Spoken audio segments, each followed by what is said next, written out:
Hola, ¿cómo están? En este podcast vamos a escuchar algunas cosas de la Edad Media, incluido nuestro tema principal, la caída de los imperios. Pero antes que nada quisiera presentarles a mis invitados, a Jonathan, Ángel y Gianna. Cada uno de ellos tiene un papel importante en este podcast, así que espero mucho que lo disfruten. Los dejo con mi primer invitado, Jonathan, que nos estará hablando de la Edad Media. Gracias.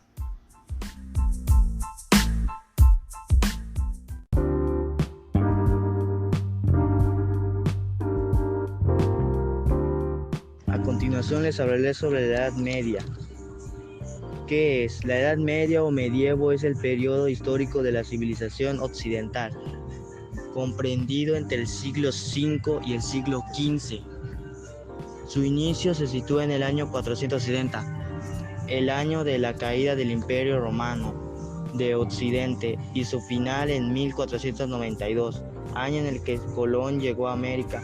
Esta es la división temporal más extendida, pero también su fecha como año final de la Edad Media, 1453, año en el que cayó el Imperio Bizantino. Gutenberg intentó la imprenta y acabó la Guerra de los 100 años. En cuanto a lo que aportó, la expansión y adopción de la pólvora, el papel y el molino de agua, así como la invención del molino del viento, la yunta de los bueyes, el reloj mecánico, la brújula, las gafas y el botón. En el ámbito militar destacan las monturas, los espuelos y los estribos, entre otros muchos hallazgos. En cuanto al impacto que tuvo la Edad Media, está la destrucción de la riqueza forestal, contaminación del aire y de las aguas, industrias y artes ruidosas y malolientes, superpoblación de las ciudades, infraestructura urbana deficiente o inexistente son parte de los problemas que conocieron los europeos de los últimos siglos medievales. Les diré lo que influyó la Edad Media. La Edad Media acabó hace medio milenio y desde entonces se han sucedido revoluciones, se ha impuesto el capitalismo, ha arraigado la sociedad de clases, se han porfilado los estados y se han buscado distintos modelos de convivencia. Además de la religión, otro de los grandes factores identificamos de esta época es la división en tres atribuciones, roles, desechos de cada una de ellas. Les diré los acontecimientos importantes. Uno de los acontecimientos más importantes de la Edad Media fue la denominada Muerte Negra, una epidemia entre los años 1348 y 1350. Hizo grandes estragos por toda Europa. El historiador sacerdote jesuita Gregorio Arraigo dice que la Edad Media es la edad de la plenitud, porque hubo un gran adelanto en la cultura y en la civilización. Nacieron muchas de las ciudades europeas y se han fundado las más famosas universidades o los templos del saber. La coronación de Carlomagno como emperador de los romanos y del año 800, siendo el primer monarca bárbaro en ser coronado por un papa, tras la deposición de Rómulo Augusto. La importancia que tuvo la filosofía, la cohesión de las creencias hereditarias de la filosofía clásica con los dogmas del cristianismo, aunque también hubo aportes muy importantes de las creencias judías e islámicas. De mi parte eso sería todo. Gracias. Bueno, pues otra característica que tenía la Edad Media en sí era la culpa, el pecado y la virtud. Bueno, pues el hecho de cometer actos considerados desdeñables por el que pudieran ser castigados tanto como en vida, especialmente tras la muerte. La contención y el excesivo control generaron actitudes paranoicas, ocultismos y persecuciones. Por otro lado, se promovía un ideal de ser humano virtuoso como modelo a seguir, de tal manera que su conducta quedaba muy delimitada. Otra característica es la persecución de la brujería. En sí, las figuras más odiadas y temidas de la Edad Media es la Inquisición, en sí la cual es responsable de la persecución de lo que se consideraba herejía. La herejía son posturas divergentes con los dogmas oficiales, y de igual manera la brujería. En este último aspecto se destaca la caza de brujas como algo que generó un gran nivel de persecución y sufrimiento a gran parte de la población.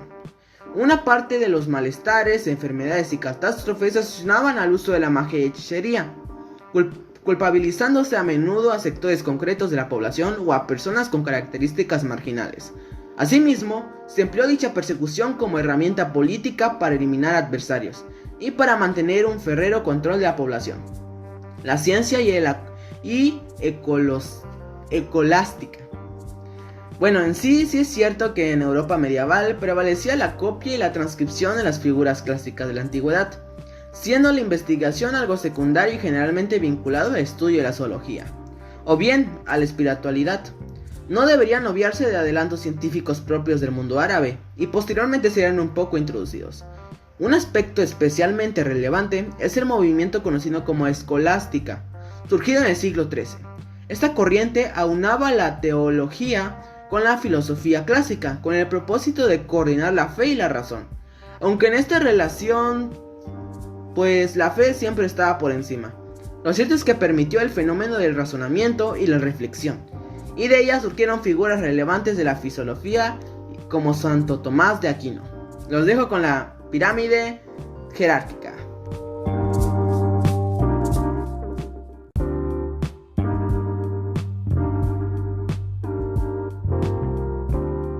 Ahora yo les hablaré sobre una pirámide jerárquica.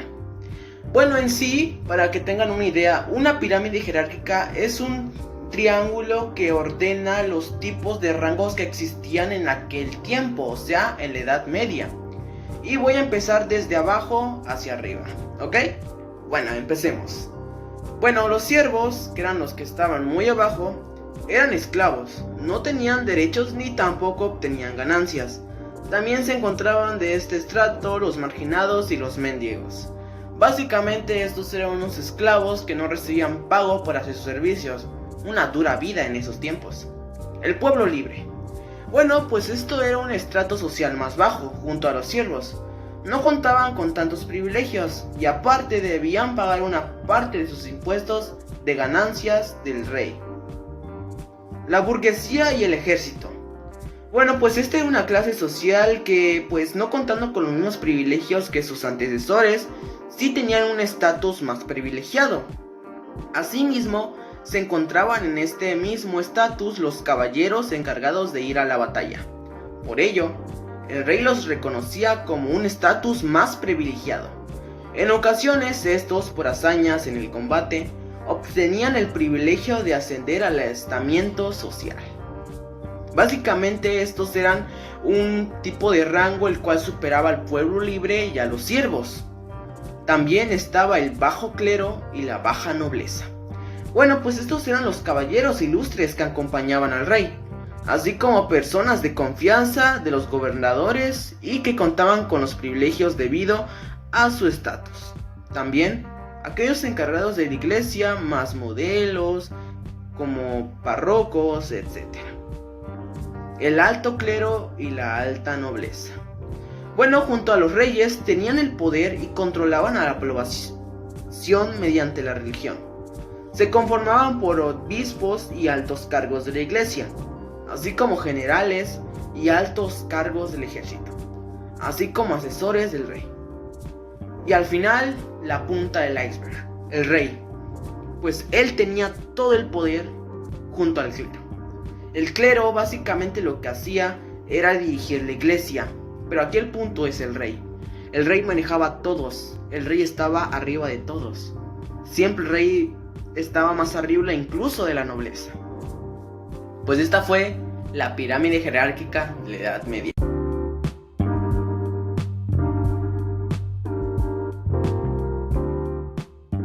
A continuación, yo les hablaré sobre el Imperio Islámico.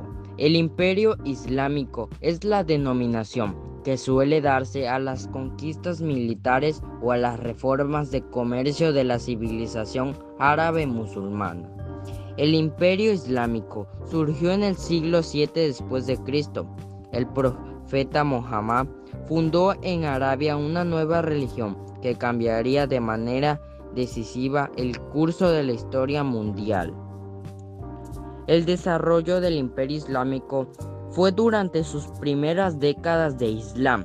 Se extendió rápidamente desde el norte hasta Mesopotamia y Persia, y al oeste hasta Siria, Palestina y Egipto, las provincias más ricas del Imperio Bizantino.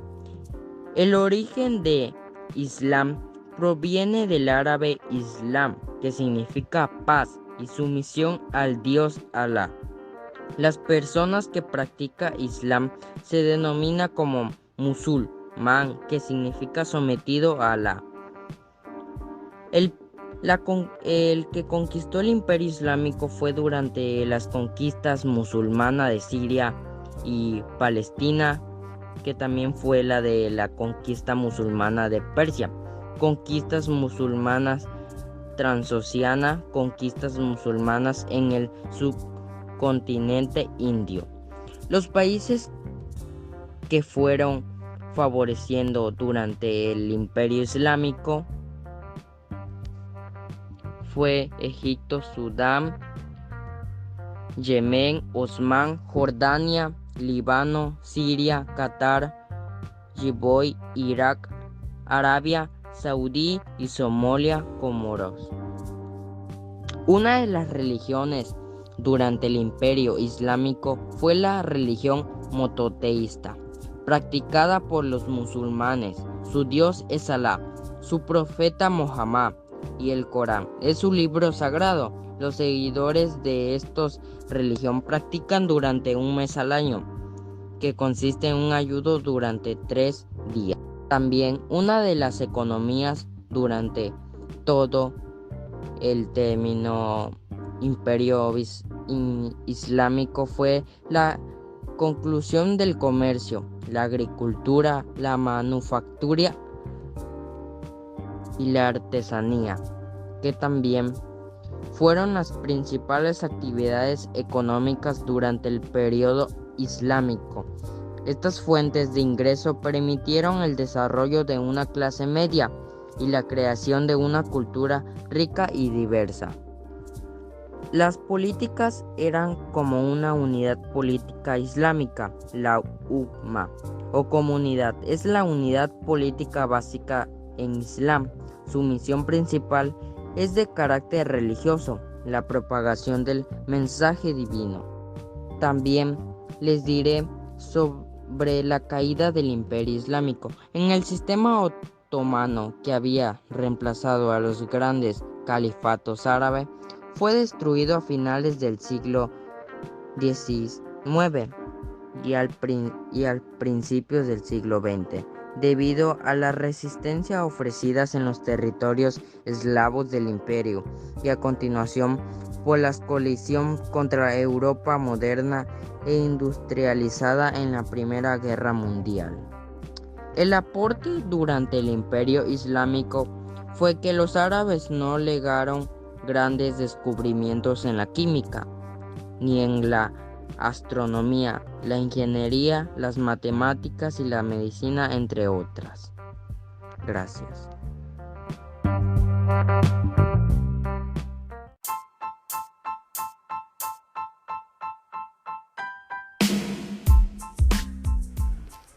Muy bien, ahora les voy a hablar sobre el Imperio Bizantino. Bueno, pues el Imperio Bizantino existió desde el 330 hasta el 1453. A menudo se le denominaba Imperio Romano de Oriente o simplemente Bizancio. La capital bizantina fue fundada en Constantinopla por Constantino I, quien gobernó desde el 306 al 337.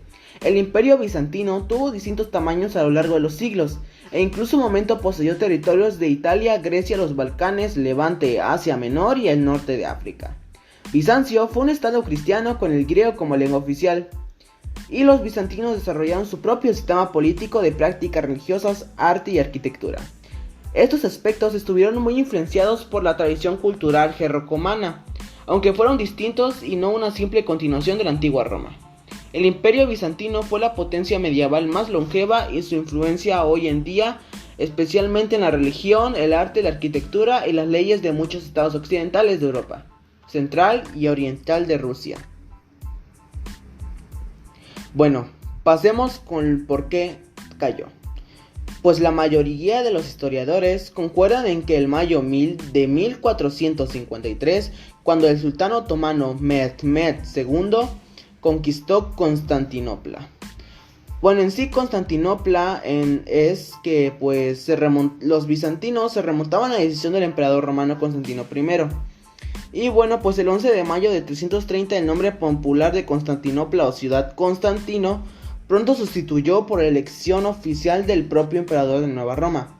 De igual manera la capital tenía un excelente puerto natural en la entrada del Cuerno de Oro y el Caballo entre barcos a través del Bósforo entre el Egeo y el Mar Negro. Pues esta fue mi presentación de la caída del Imperio Bizantino. Gracias.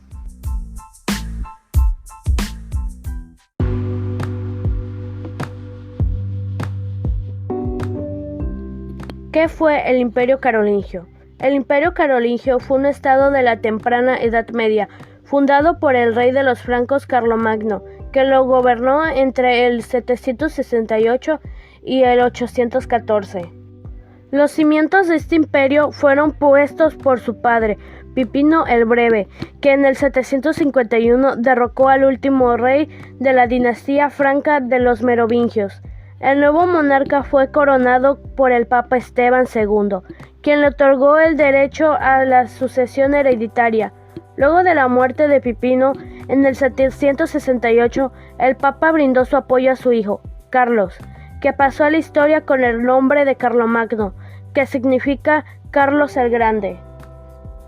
Carlomagno se propuso restaurar la unidad del Imperio Romano, recurriendo tanto a la diplomacia como a la guerra.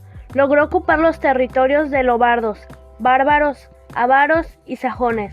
Así construyó un imperio que, a excepción de parte de la península ibérica y las islas británicas, comprendía toda Europa occidental. Causas de la caída del Imperio Carolingio. El imperio era demasiado extenso y con comunidades escasas. La fidelidad al emperador era escasa. El contexto económico y social. Los condados se volvían cada vez más autónomos. Se vivía en una sociedad rural cuya economía era agricultura de subsistencia.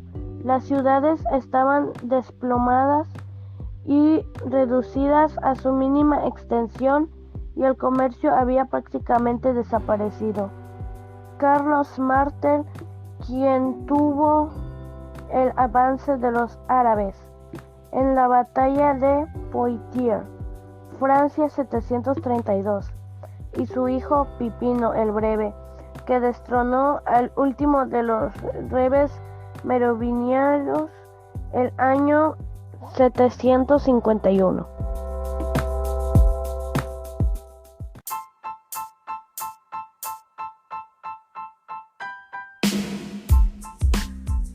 Muchas gracias a todos nuestros oyentes por escuchar este podcast. Recordemos que esta es una exposición y esperemos que la información haya sido de su agrado.